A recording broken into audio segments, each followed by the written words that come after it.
Ito mga dayha, mainit-init na chika to. Alam nyo, hindi naman talaga totoong hiwalay ang Katniel. Kasi ako, super fan ako ni Catherine Bernardo.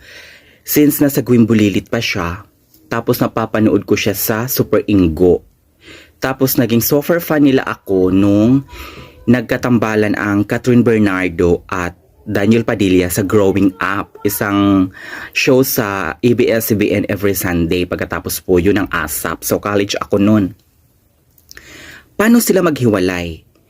2005, kinasal na si Catherine Bernardo at si Daniel Padilla. Tapos may 5 na silang anak. Isipin nyo, maghihiwalay pa ba sila? Tapos marami na silang mga properties na nabili sa Dubai, sa Singapore, sa Spain. Tapos, ito si Andrea Brillantes,